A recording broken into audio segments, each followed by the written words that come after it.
Now we will look into the second broader category, which is substance-induced disorder. As the name indicates, this is after taking the substance, उसकी क्या effects क्या आ रहे हैं. सबसे पहला intoxication, which we have talked about earlier. Then is withdrawal. Third one is psychotic disorders. The people under the effect of certain substance may develop psychotic kind of features. And then bipolar disorder और depressive disorders. हमने देखा कि आप ये जो substances हैं इनमें sedatives भी हैं, इसमें डिप्रेसेंट्स भी हैं और इनमें स्टिमुलेंट्स भी हैं.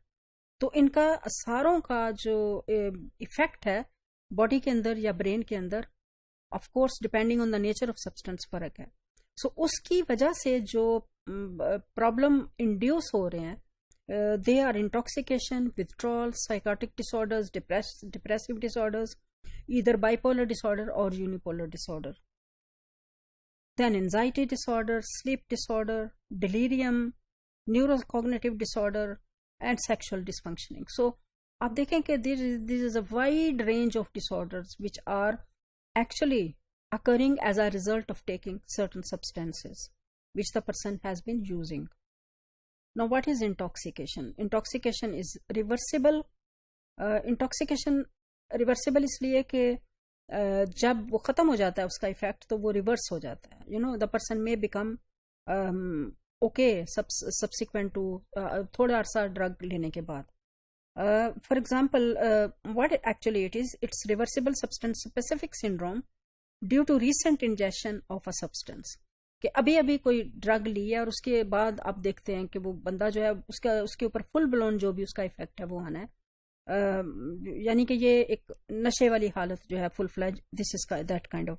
और sooner they for example alcohol लेते हैं और अल्कोहल लिया है तो उस वक्त उनके अंदर वो जो कंडीशन होती है जब वो थोड़ी देर के बाद उसमें से उसके असर में से निकलते हैं, सो they become normal.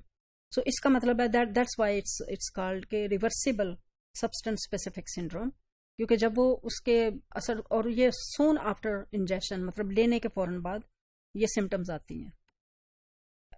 Behavioral psychological change due to effect on central nervous system, of course after ingestion, for example disturbance of perception. So these changes जो कि उसके अंदर देखने में आती हैं, they can be behavioral, psychological, and of course because of effect in central nervous system.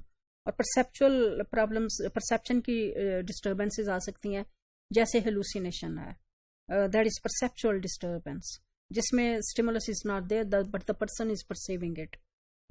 And also it's not due to these particular symptoms are not due to any other medical condition or mental disorder. So the person is under in the condition of intoxication not due to another medical condition or mental disorder. So this has to be ruled out, because अगर वो perceptual उसको जो disturbances हो रही हैं they may be due to psychiatric condition. So इसलिए ये rule out करना बड़ा ज़रूरी है. Then it doesn't apply to tobacco.